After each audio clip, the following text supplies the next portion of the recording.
জাতীয় ঐক্য গড়ার আহ্বান বিএনপির, সবাইকে শান্ত থাকতে বলেছেন প্রধান উপদেষ্টা। আইনজীবী হত্যার প্রতিবাদে উত্তাল চট্টগ্রাম, সাইফুলের জানাজায় মানুষের ঢল। ইসকন নিষিদ্ধ চেয়ে হাইকোর্টে আবেদন, আগামীকাল প্রতিবেদন দেওয়ার নির্দেশ। চ্যারিটেবল ট্রাস্ট বড়পুকুরিয়া মামলায় খালেদা জিয়া খালাস।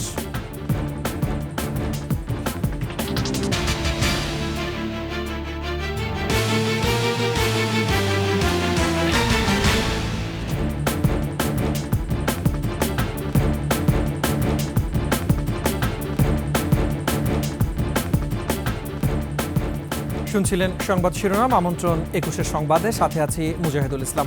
দর্শক, ২১ টেলিভিশনের সংবাদ একসাথে সরাসরি দেখতে পাবেন আমাদের ফেসবুক পেজ www.facebook.com/2124 অনলাইনে। এছাড়া সাবস্ক্রাইব করতে পারেন www.youtube.com/21etv চ্যানেলে। বিশৃঙ্খলা সৃষ্টিকারীদের বিরুদ্ধে সব রাজনৈতিক দল মিলে জাতীয় ঐক্য গড়ে তোলার আহ্বান জানিয়েছে বিএনপি। প্রধান উপদেষ্টা ডক্টর মোহাম্মদ ইউনূসের সাথে বিএনপি প্রতিনিধি দলের বৈঠক শেষে একথা জানান মহাসচিব মির্জা ফখরুল ইসলাম আলমগীর। আর জাতীয় ঐক্যের ব্যাপারে একমত প্রকাশ করেছেন প্রধান উপদেষ্টা। মেহেদী হাসানের রিপোর্ট। রাষ্ট্রদ্রোহ মামলায় চিন্ময় কৃষ্ণ দাসের জামিন নাকচ করে কারাগারে পাঠানোর আদেশের পর মঙ্গলবার চট্টগ্রামে আদালত প্রাঙ্গণে প্রিজন ভ্যান ঘিরে বিক্ষোভ করেন তার অনুসারীরা। এ সময় আইনজীবী ও আদালত কর্মচারীদের সাথে তাদের সংঘর্ষের এক পর্যায়ে আইনজীবী সাইফুল ইসলাম আলীকে হত্যার ঘটনা ঘটে। এ নিয়ে উত্তেজনা ছড়ায় দেশজুড়ে। এমন পরিস্থিতিতে বুধবার সন্ধ্যায় প্রধান উপদেষ্টার সাথে তার বাসভবন যমুনায় বৈঠকে বসেন বিএনপির ৫ সদস্যের প্রতিনিধি দল। বৈঠক শেষে মহাসচিব মির্জা ফখরুল ইসলাম আলমগীর বলেন, উদ্ভূত পরিস্থিতি নিয়েই বেশি আলোচনা হয়েছে। এমন পরিস্থিতিতে জাতীয় ঐক্য গড়ে তোলার কথা বলেছেন তারা। যারা বাংলাদেশের স্বাধীনতা সার্বভৌমত্বের প্রতি হুমকি হয়ে দাঁড়ায় অথবা এর যে স্ট্যাবিলিটি এটাকে যারা বিনষ্ট করতে চায় তাদেরকে প্রতিহত করার জন্য প্রতিরোধ করার জন্য আমাদেরকে অবশ্যই একটা জাতীয় ঐক্য গড়ে তুলতে হবে। সবাইকে শান্ত থাকার আহ্বান জানিয়েছেন প্রধান উপদেষ্টা ডক্টর মোহাম্মদ ইউনূস। প্রধান উপদেষ্টা উনিও এই ন্যাশনাল ইউনিটির কথা বলেছেন, যে জাতির সমস্ত ইউনিটির ক্ষেত্রে, জাতির স্ট্যাবিলিটির ক্ষেত্রে উনি সবার মধ্যে ইউনিটির কথা বলেছেন। সেটা এমন স্টুডেন্ট, ছাত্র, জনতা, হিন্দু, মুসলমান, খ্রিস্টান সবার মধ্যে উনি ন্যাশনাল ইউনিটির বার্তা দিয়েছেন। বৈঠকে দ্রব্যমূল্য নিয়ন্ত্রণে সরকারকে আরও কার্যকর উদ্যোগ নেওয়ার আহ্বান জানিয়েছে বিএনপি। মেহেদী হাসান, ২১ টেলিভিশন, ঢাকা। আইনজীবী সাইফুল ইসলাম হত্যার ঘটনায় আজও বিক্ষোভে উত্তাল ছিল চট্টগ্রাম। হত্যার সাথে জড়িতদের গ্রেফতারের দাবিতে বিক্ষোভ করেছে বৈষম্য বিরোধী ছাত্র আন্দোলন। আদালত বর্জন করেন আইনজীবীরা। ঘটনার সাথে জড়িত থাকার অভিযোগে ৩৩ জনকে আটক করেছে পুলিশ। এদিকে হামলার ঘটনায় ৭৬ জনের নাম উল্লেখ করে ১৪০০ জনকে আসামি করে ৩টি মামলা করেছে পুলিশ। এর আগে ৪ দফা জানাজা শেষে নিহত আইনজীবীকে চট্টগ্রামের লোহাগাড়ায় পারিবারিক কবরস্থানে দাফন করা হয়। চট্টগ্রাম থেকে রিপোর্ট করছেন হাসান ফেরদৌস, ক্যামেরায় ছিলেন বিপ্লব মজুমদার। চিন্ময় কৃষ্ণের অনুসারীদের হাতে নিহত তরুণ আইনজীবী সাইফুল ইসলামের হত্যার ঘটনায় বিক্ষোভে উত্তাল হয়ে ওঠে চট্টগ্রাম। সকালে চট্টগ্রাম আদালত ভবন, জমিয়তুল ফালাহ জাতীয় মসজিদ মাঠসহ নিজ এলাকায় কয়েক দফা অনুষ্ঠিত হয় জানাজা। জানাজায় যোগ দেন জনপ্রশাসন উপদেষ্টা, বিভিন্ন রাজনৈতিক দলের নেতা, আইনজীবী, বৈষম্য বিরোধী ছাত্র আন্দোলনের নেতাসহ বিভিন্ন শ্রেণী পেশার মানুষ। হত্যার সাথে জড়িতদের দ্রুত গ্রেপ্তার করে শাস্তির দাবি জানান। ন্যায় বিচার প্রতিষ্ঠা করতে গিয়ে যদি অন্যায় কেউ প্রতিষ্ঠা করতে চায়, আমরা সবাই তাদেরকে ধ্বংস করার জন্য আইনজীবীগণ ঐক্যবদ্ধ। সুষ্ঠু তদন্তের মাধ্যমে প্রকৃত অপরাধীকে ধরে তাদের বিচারের ব্যবস্থা করা হোক। জুলাই অভ্যুত্থানের যে স্পিরিট, সেই স্পিরিটকে আসলে একটা প্রশ্নবিদ্ধ করার জন্য এরপর দাপন করা হয় পারিবারিক কবরস্থানে।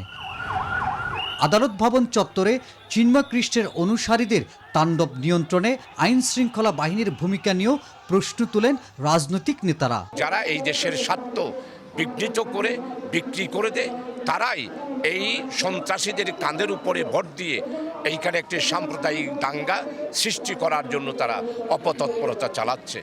হত্যার সাথে জড়িতদের গ্রেপ্তারের দাবিতে দুপুরে বিক্ষোভ সমাবেশ করে বৈষম্য বিরোধী ছাত্র আন্দোলন। নগরীর টাইগার পাস মোড়ের সমাবেশ থেকে ইসকন নিষিদ্ধের দাবি জানিয়ে নেতারা বলেন, আওয়ামী লীগের এজেন্ট হিসেবে দেশে অস্থিতিশীল পরিবেশ সৃষ্টি করতে চাচ্ছে ইসকন। হাসিনা পালিয়ে যাওয়ার পরে আমরা দেখেছি যে ষড়যন্ত্র অব্যাহত আছে এবং ভারতে বসে উনি দেশের স্থিতিশীলতা নষ্ট করার জন্য পায়তারা করে যাচ্ছে। যে উগ্রবাদী তার কোনো আসলে ধর্মের পরিচয় হয় না, তার পরিচয়টা হচ্ছে সে উগ্রবাদী। চট্টগ্রামের আইন শৃঙ্খলা পরিস্থিতি নিয়ে দুপুরে সার্কিট হাউসে বৈঠক করেন জনপ্রশাসন উপদেষ্টা। এতে যোগ দেন জেলা প্রশাসন, পুলিশ প্রশাসন, রাজনৈতিক দলসহ বৈষম্য বিরোধী ছাত্র আন্দোলনের নেতারা। এই বিপ্লবকে, এই গণঅভ্যুত্থানকে ব্যর্থ করার জন্য সে যেই করে থাকুক, যে অঙ্গনারই করে থাকুক, সেগুলো আমরা প্রতিহত করব। সিএমপি কমিশনার জানিয়েছেন, আইনজীবী হত্যার ঘটনায় সরাসরি জড়িত থাকার অভিযোগে বেশ কয়েকজনকে আটক করা হয়েছে। কোতোয়ালির বাইরে আরেকটি থানায়, কোন থানা এটা বলছি না, ওইখানে আমাদের এখানে 7 জন গ্রেফতার হয়েছে। এরা সকলে নিষিদ্ধ ঘোষিত জঙ্গি সংগঠন ছাত্রলীগের সদস্য। ইসকনের মিছিলে সামিল হওয়ার জন্য তারা যাচ্ছিল। এদিকে সাইফুল ইসলাম হত্যার ঘটনায় বৃহস্পতিবারও আদালত বর্জনের কর্মসূচি দিয়েছে জেলা আইনজীবী সমিতি। হাসান ফেরদৌস, 21 টেলিভিশন, চট্টগ্রাম। ইসকন সম্পর্কে আগামীকালের মধ্যে জানতে চায় হাইকোর্ট। ইসকন নিষিদ্ধ চেয়ে হাইকোর্টে এক আইনজীবীর আবেদনের পরিপ্রেক্ষিতে হাইকোর্ট রাষ্ট্রপক্ষকে এই তথ্য জানানোর নির্দেশ দেয় উচ্চ আদালত। আর সরকার ইসকনের বিষয়ে কি সিদ্ধান্ত নেয় সে পর্যন্ত অপেক্ষার কথা আদালতকে জানান অ্যাটর্নি জেনারেল। তবে কোনোভাবেই যেন আইনশৃঙ্খলা পরিস্থিতির অবনতি না ঘটে সেদিকে খেয়াল রাখার বিষয়ে নির্দেশ দেন হাইকোর্ট। বিস্তারিত শাকের আরজু রিপোর্টে। গত 30 অক্টোবর ইসকনের আলোচিত সংগঠক চিন্ময় কৃষ্ণ দাস ব্রহ্মচারী সহ 19 জনের বিরুদ্ধে রাষ্ট্রদ্রোহ মামলা হয়। এরপর থেকে আলোচনায় ইসকন। মঙ্গলবার চট্টগ্রাম আদালতে চিন্ময়ের জামিন নামঞ্জুরের পর আদালত প্রাঙ্গণে বিক্ষোভ ও সহিংসতায় এক আইনজীবী নিহতের ঘটনায় দিনভর উত্তপ্ত ছিল বন্দরনগরী।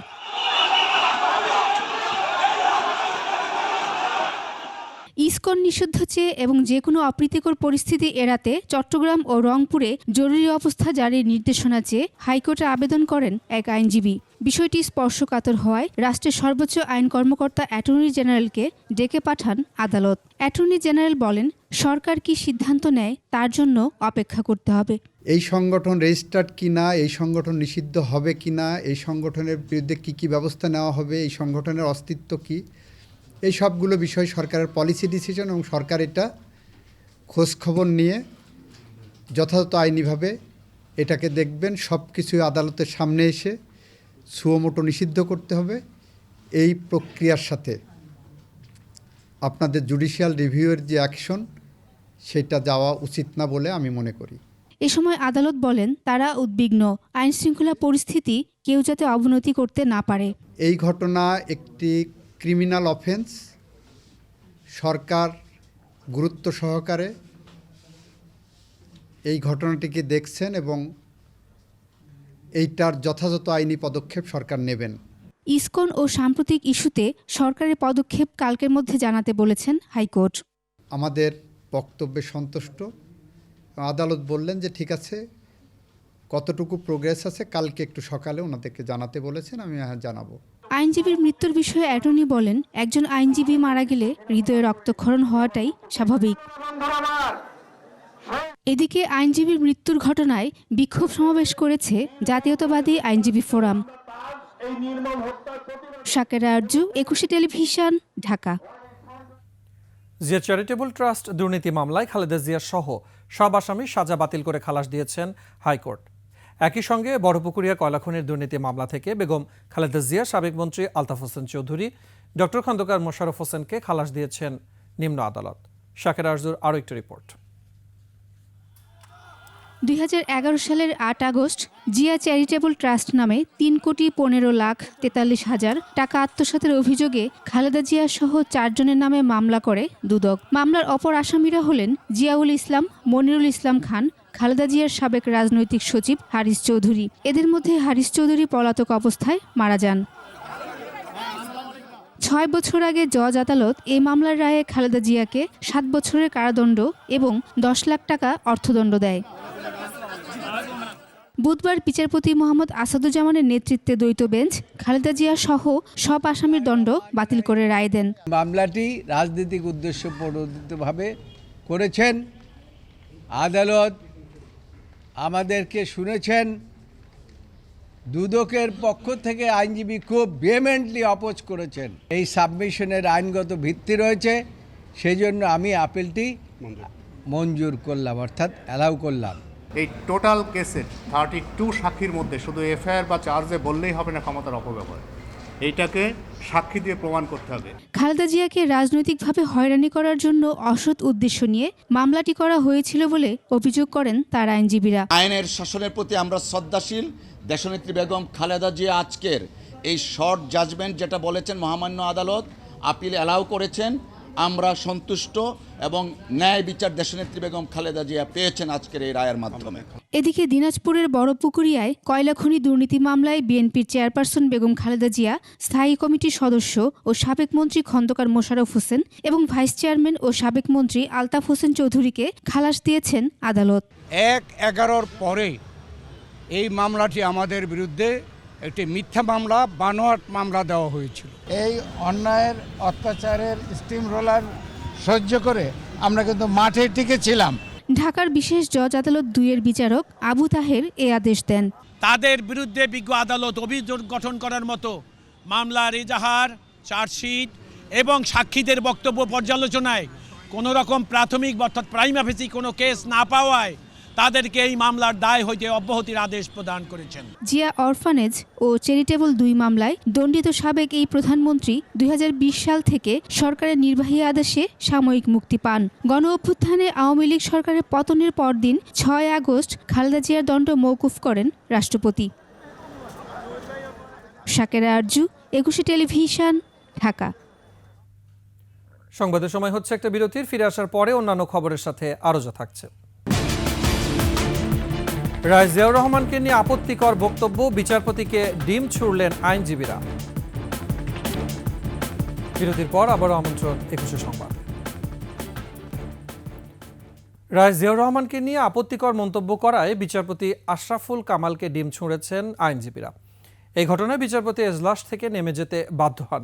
দুপুরে বিচারপতি আশরাফুল কামালের নেতৃত্বে হাইকোর্ট বেঞ্চ এজলাসে বসেন। কিছুক্ষণ পর একদল আইনজীবী এজলাসে প্রবেশ করে বিচারপতিকে নেমে যেতে বলেন। বিচারপতি এ সময় নেমে যান, এরপরই তারা ডিম ছুটতে শুরু করেন। খেতেছি ওই সময় ফোন দিয়েছিল একটু কোর্টে তাড়াতাড়ি, পরে দেখি ঝামেলা, পরে কোর্ট বললো যে তাড়াতাড়ি নামা, কোর্ট নামা। কি করছে? ডিম ফেলছে নাকি? শুনতে তো আসলাম ওইটাই যে এখানে নাকি ডিম ফেলছে এজলাসের মধ্যে। পৃথক 2 মামলা থেকে অব্যাহতি পেয়েছেন বিএনপির ভারপ্রাপ্ত চেয়ারম্যান তারেক রহমান। ঢাকার বিশেষ জজ আদালত 10-এর বিচারক মোহাম্মদ রেজাউল করিম, অতিরিক্ত chief metropolitan magistrate Mohammad Sanaullah পৃথকভাবে আদেশ দেন। এর মধ্যে চাঁদাবাজির অভিযোগে করা মামলার পুলিশের দেওয়া চূড়ান্ত প্রতিবেদন গ্রহণ করে তারেক রহমান সহ 8 জনকে অব্যাহতি দেন ঢাকার অতিরিক্ত chief metropolitan magistrate Mohammad Sanaullah. চাঁদাবাজির অভিযোগে ঠিকাদারি প্রতিষ্ঠান কোম্পানি আব্দুল মোনেম লিমিটেডের মহাব্যবস্থাপক খায়রুল বাশা 2007 সালের 9 এপ্রিল বাদী হয়ে রাজধানীর শাহবাগ থানায় মামলাটি করেন। মামলায় তারেক রহমান সহ 8 জনকে আসামি করা হয়।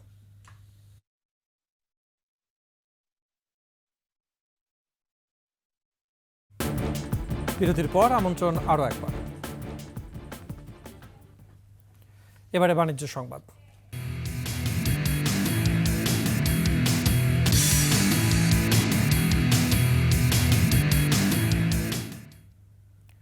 রেমিটেন্স যোদ্ধাদের আর্থিক নিরাপত্তা নিশ্চিতে চুক্তি করেছে ব্র্যাক এবং গার্ডিয়ান লাইফ ইন্স্যুরেন্স। চুক্তিতে সই করেন গার্ডিয়ান লাইফের chief executive officer Sheikh Rakibul Karim এবং ব্র্যাক মাইক্রো ফাইন্যান্সের সিনিয়র ডিরেক্টর অরিঞ্জয় ধর। সে সময় জানানো হয়, গার্ডিয়ান প্রবাসী প্রহরী বীমা পলিসি প্রবাসী ও তাদের পরিবারের আর্থিক ও ভবিষ্যতের সুরক্ষা নিশ্চিত করবে। কোনো প্রবাসী যদি কর্মজীবনে মারা যান তাহলে নমিনিকে এককালীন অর্থ দেওয়া হবে এবং তার মরদেহ দেশে আনার আর্থিক সুবিধাও দেওয়া হবে। শেষ করছি সংবাদ। যাবার আগে সংবাদ শিরোনামগুলো জানাবো আরও একবার। জাতীয় ঐক্য গড়ার আহ্বান বিএনপি, সবাইকে শান্ত থাকতে বলেছেন প্রধান উপদেষ্টা। আইনজীবী হত্যার প্রতিবাদে উত্তাল চট্টগ্রাম, সাইফুলের জানাজায় মানুষের ঢল। ইসকন নিষিদ্ধ চেয়ে হাইকোর্টে আবেদন, আগামীকাল প্রতিবেদন দেওয়ার নির্দেশ। চ্যারিটেবল ট্রাস্ট ও বড়পুকুরিয়া মামলায় খালেদা জিয়া খালাস।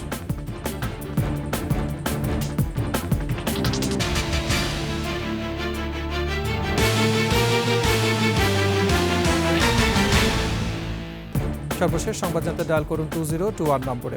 আর সর্বশেষ সংবাদ জানতে ভিজিট করুন ekushe-tv.com ওয়েবসাইটে। ফেসবুক ভিজিট করতে পারেন www.facebook.com/ekushe24 অনলাইনে। এছাড়া সাবস্ক্রাইব করতে পারেন www.youtube.com/@ekushe-etv চ্যানেলে। পরের সংবাদ রাত 11টায় দেখার আমন্ত্রণ রইল। একুশের সাথে থাকুন।